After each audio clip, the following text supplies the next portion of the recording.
Alcatraz, the Rock. No one has ever escaped from this prison. This is Frank Morris. Armed robbery, burglary, grand larceny.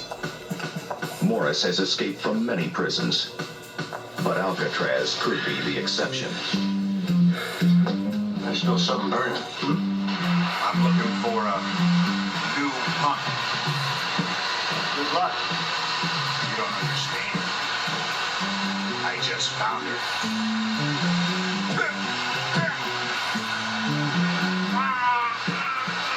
I guess anything that wasn't dead enough is worth the chance. Including busting out.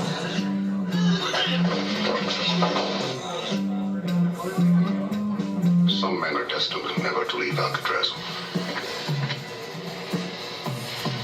Alive. This island is solid rock. No one's ever busted out. No one's ever made it. Since I've been warned, a few people have tried to escape. Most of them have been recaptured. Those that haven't have been killed. I may have found a way out of here. No one has ever escaped from Alcatraz. I'm in. Me too. And no one ever will. There are 12 counts every day. One long count. We count the hours. Tuesday night we go. Shakedown. The bulls count us, and the king bulls count the counts. No one has ever escaped from Alcatraz. And no one ever will. See you later, man. Goodbye. And no one ever will. And no In one ever will. 1962, No one ever will. that statement was no longer valid. Clint Eastwood is Frank Morris in Escape from Alcatraz. Well, DVD roulette landed on Escape from Alcatraz. Hopefully, we will not have any video blockage since our runaway jury is seeming to give us a very, very hard time. So, hopefully, Paramount will be more gentle with the clips than 20th Century Fox was with Runaway Jury. So let's give Escape from Alcatraz a try. And this came out in 1979, and I will review this movie right after this. Multiply the pleasure of watching TV with Rabbit Magic. The Gemini Rabbit Wireless VCR Multiplier lets you watch movies on any TV in your home with only one VCR. All you need is a Rabbit, and it sets up in minutes without tools. Just connect the Rabbit transmitter to your VCR and send pictures and sound to any TV in your home without wires. And use the Rabbit with your camcorder for babysitting or security. A great gift at only $59.99. The Rabbit VCR Multiplier. Well, I hope you enjoyed that wonderful, what was that called? A Rabbit VCR? Something. Yes. So, for those who don't know what that is, this is what we had, wonderful VHS tapes. So I figured I would just find a VCR commercial, so I hope you enjoyed. So, Alcatraz is... Oh, for goodness sake. So, Escape from Alcatraz. How do you know? This movie came out in 1979, and when I opened my big stupid mouth and said, "Oh, I've never heard of any movies that came out in 1979," well, I was dead wrong. There was Alien, that was a huge hit. Apocalypse Now was a huge hit. Then you had Star Trek: The Motion Picture. So there were several movies that were very, very... Oh, yes, and how can I forget the Muppet movie? Came out in 1979 as well. We could forget that. So there were several, but I believe the number one movie was actually Alien, which doesn't surprise me. Apocalypse Now was very popular, but I'm not going to say if I like that one or not. I don't even own it anymore. I can tell by your face. Yeah, and I don't own Alien anymore either. So yes. So 1979 was a very, very, very good era for movies for sure. Some of them were just one and dones. Like Alien, I did like it, but for me, that was just a one-time watch, and then that was it. So moving on, this is Escape from Alcatraz. This is starring the very interesting actor Clint Eastwood. Never heard of him. I'm not the biggest fan, but he's okay. I like him better than some other ones. He's not great, but he's not bad either. Um, and of course, we know him from, of course, it was Pale Rider. There was Gran Torino, Trouble with the Curve, The Mule, Absolute Power. No, no, and no.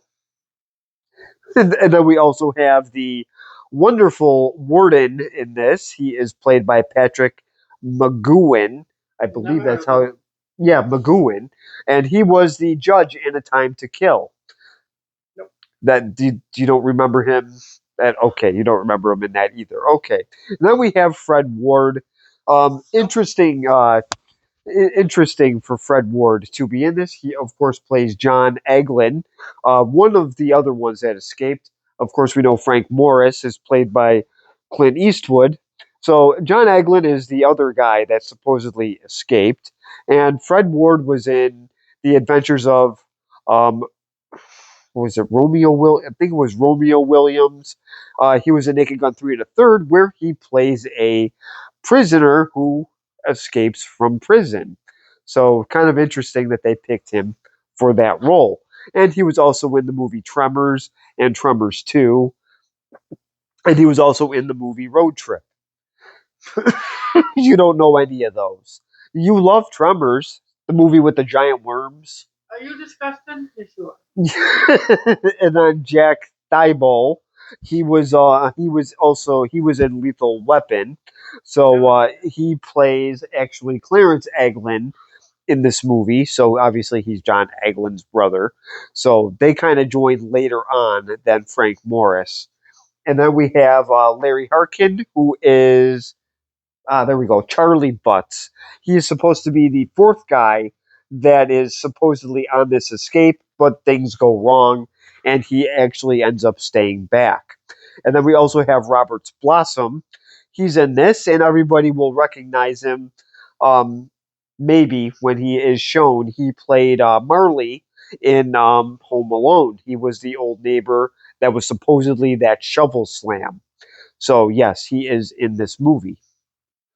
So, very simple story here. Frank Morris is into Alcatraz.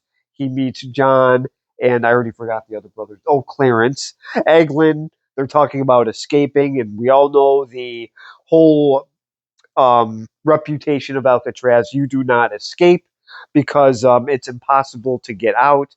And even if you do get out, then you have to deal with the really frigid waters of And the sharks. San Francisco and sharks as well if they do decide to eat the prisoners, which we all know sharks just mistake people for seals, but they can be opportunistic at times. So it is a very far swim. So it is nearly impossible to escape from Alcatraz. And because of this little incident, um, Alcatraz shut down in 1963. And Robert Kennedy, of course, decided to do that because the structure was starting to crumble and the upkeep was going to be too expensive. Well, it's on a little rock surrounded by water. What happens when the water hits the rock? The cement? Well, yes, that is how they escaped. That was one of the reasons why, because it was starting to fall apart. And I know we were talking about reopening it, and I believe that would just be one huge mistake. So, so that is pretty much the story. So I will be showing the first clip in just a couple seconds. Alcatraz. It's here. Every inmate is confined alone to an individual cell. Unlike my predecessors, the wardens Johnson and Blackwell, I don't have good conduct programs. I do not have inmate. Well, this is Frank Morris's little meeting here with the warden. So the way that they march you in Alcatraz is they pretty much march you in naked, like they did in Shawshank Redemption. So I think this is where Shawshank got some of its ideas from, um, other than it not being on an island. So some of the characters are even similar to the ones in the Shawshank Redemption. Just the language is not as strong. Um, So now it has Frank Morris actually doing a job at the library. He is passing out books. And what the warden explains is that working is a privilege. They just don't give the prisoners rights to work. So he had to earn it by good behavior. So I will show that clip in just a second. Hi, I'm Bugsy. Magazine or book? Thanks. Hey, you new? Yeah. Hey, wait a minute. I haven't seen a new guy in 6 months. It's nice to talk to people. So there he is passing out books. He's talking to the other prisoners. And one of them asked about the Brooklyn Dodgers. And that's when he says that they moved to LA 2 years ago.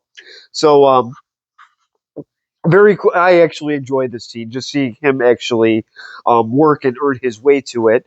So now before then, he did actually go to block, I believe it was called D. And that's because he did punch somebody in the shower, which you saw in the trailer. That's why I did not show it.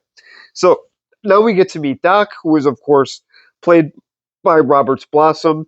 So we get to see Old Man Marley, or Shovel Slam, in prison, and he is actually a painter. So I will show that clip in just a second.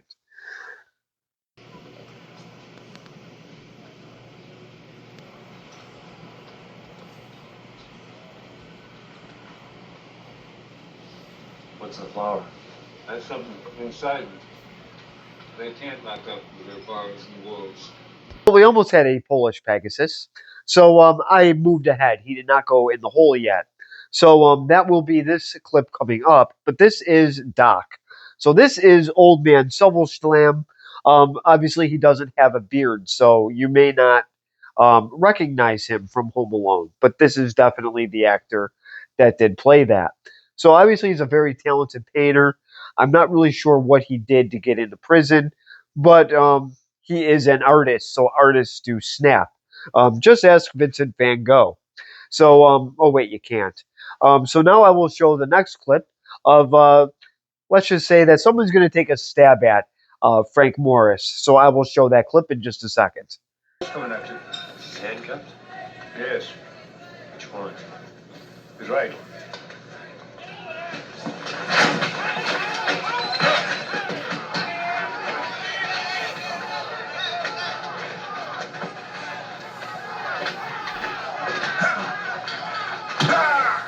Fat Boy tries to make a take a little stab at him. Obviously, Doc warns him, and he just puts his coat over him. And this fat guy is not very intimidating at all. He kind of reminds me of Porky Pig with a knife. So, no, he does knock a prison guard down. Big deal. So then they put this guy in D block. They have to give him an extra wide cell for his massive frame. But yes, unfortunately, Frank Morris goes in there too. And now I'm going to show you how uncomfortable D block really is. So I will show that clip in just a second.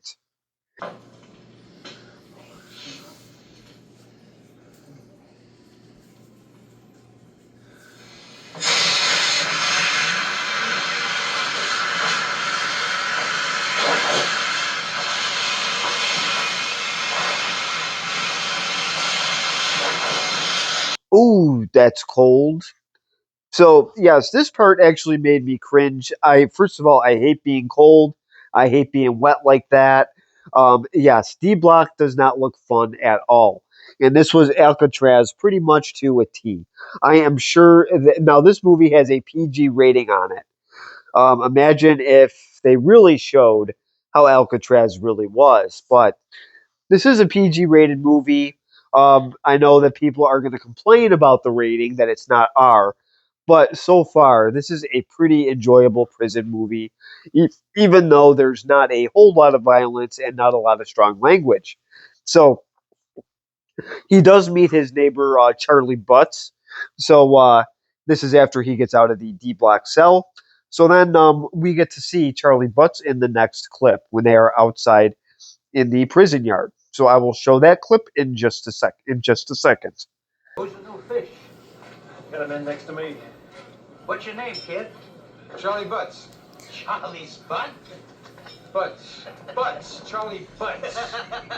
You got a funny friggin' name, kid. Yeah. What's your name? Al Capone. So this is Charlie Butts. Apparently, this is also Al Capone. Al Capone was actually in Alcatraz, but of course, we all know he died of syphilis when he was in there. Now, could they have hit him and kept him in there longer? I guess we won't really know for sure. It's just an interesting part of the movie. So now we have the warden here. I call him the pretty much a glorified keyboarding teacher, since he is just as boring as one, and he is snooping around Doc's cell. So Doc, who likes to paint a lot, is going to offend the warden. So I will show that clip in just a second.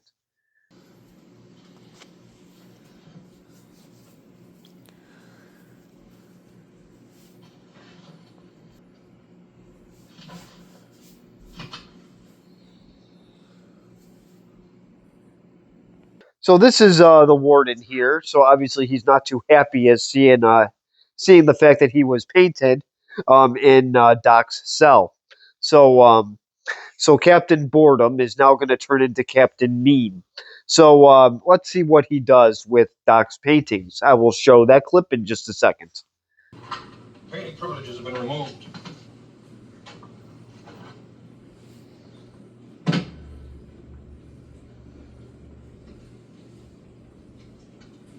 Why? I don't know.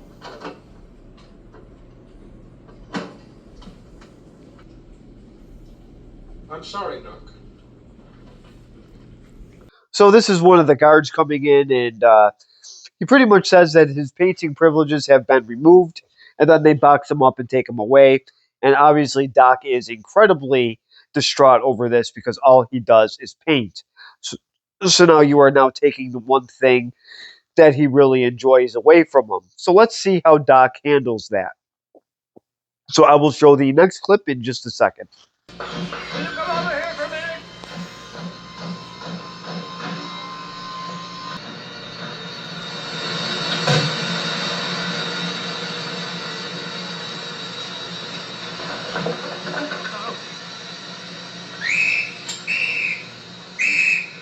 Get him out of here! Well, so I guess you just don't I guess losing your fingers, I guess that just doesn't happen after dealing with heavy machinery. So I guess he just decided to cut his fingers just straight off right in front of the one prison guard, freaking him out. Well, now Arby's or McDonald's now has food for their chicken fingers. So obviously Frank Morris does pick up the fingers and then shoves it in the guard's chest and says, "Give this to your report." So this is Clint Eastwood is definitely the perfect actor for Frank Morris. He is used to playing these tough guy roles. So we finally get to meet Clarence and John Angler. I know that they're almost an hour into this movie, and we finally get to meet them. They just got to Alcatraz. So I will show that clip in just a second. Jerry, Warden said he knew just the place for us. Alcatraz. Is it true no one's ever bust out of here? So they tell me. Jesus. Wonder what I'd be like after 15 years here. So these are the two brothers. This is Clarence and John Angler, and so obviously they're talking about how nobody has escaped Alcatraz, and they were in I believe it was a Georgia prison, and the other warden said that this would be a perfect spot for them. Um, so I will now show the next clip here. Frank Morris is seeing the decline in the design of Alcatraz, and let's just say he's picking away at his escape. So I will show that clip in just a second.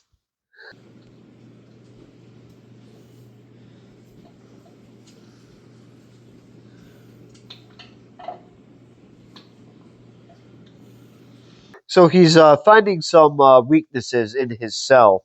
So now he's got some ideas of possible ways of escaping. So now he's actually going to discuss his plan with the Egler brothers and Charlie Butts. So I will show that clip in just a second. I was digging around the grill back in the cell. With some work, I can dig that grill out of there, enlarge the hole, and get into the utility corridor, which leads to the top of the cell block, and maybe out on the roof. How would the hole all work? Well, we can tear the ends out of magazines, no one will miss those, and make cardboard out of them. Paint grills on that and put it back in the... So here is part of the plan. So this will be a two-part clip because the scene is pretty cool, and because we don't know how Paramount is going to be with the clips, we have to be careful. Because like we've said before, these take a lot of work and time. So we hate to see the little block sign when we do upload them. So I will continue to show this clip just for a little bit longer because it is interesting. They do have ideas of how they are going to escape. So he's pretty much giving the plan that he could take the grill out and then work his way out. So I will show that clip in just a second. What about me? You'll stand guard while I take it. I'll stand guard when you take it. You two trade off the same way.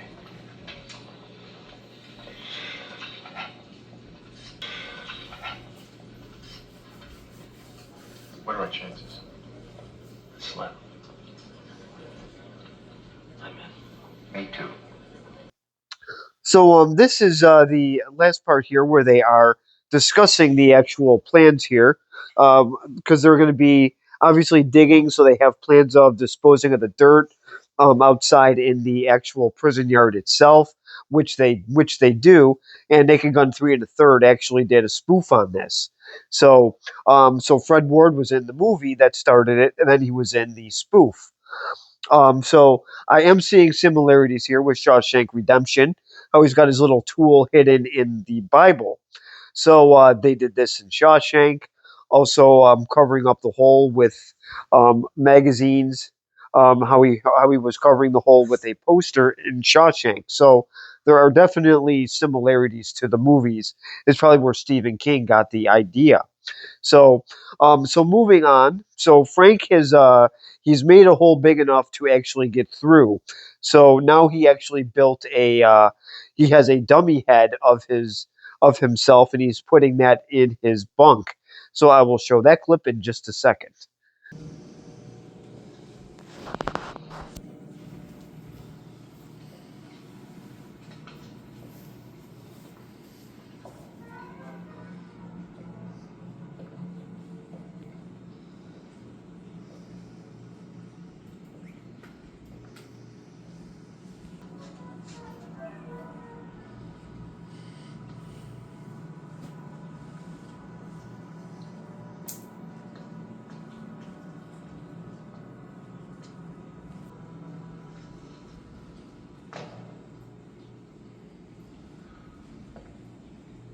Well, he did manage to get through the wall, so he did remove the grill, and he dug his way through. So this was a very suspenseful part because yes, he did have a dummy head, but Charlie Butts is really getting nervous because the prison guard has gone by his cell a few times. So he does go by his cell another time, but Frank Morris has made his way back to his bed. So now I will show the final clip of all three of them now pretty much trying to escape. So now what really brings us on is Porky Pig finally got out of the D block. So he's looking for Frank Morris, so he knows that he will be killed. So it is now go time. So they got the rafts ready, and they are pretty much ready to escape. So I will show the last clip in just a second.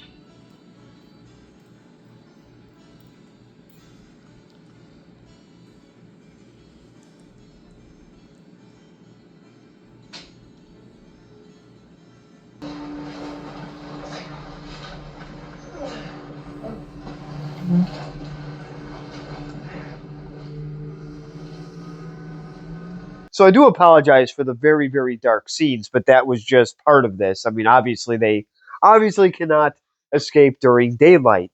So yes, the scenes were dark. I do apologize, Uh, but that's just the way it was filmed. So um, they do manage to paddle away. Well, the three of them do. And then what happens after that? They obviously do a massive search, and the bodies were never found. So you'll have to leave that for yourself. What actually happened? Did they get away? Did they drown? Did the sharks get them? Um, It doesn't say. it doesn't say. You can look up a million things on this, and nobody really knows, even though there were supposedly two of the brothers' bodies. They weren't. They obviously just apparently died last year, but we don't really have any hard proof on that. So now I have to review this movie here. Was it enjoyable? Absolutely. The cast was fine. There was no overacting. I realize this was a prison movie. You might be expecting more violence, more bad language, but for this being a PG rated prison movie, this really wasn't bad at all. I would actually give this a B plus rating.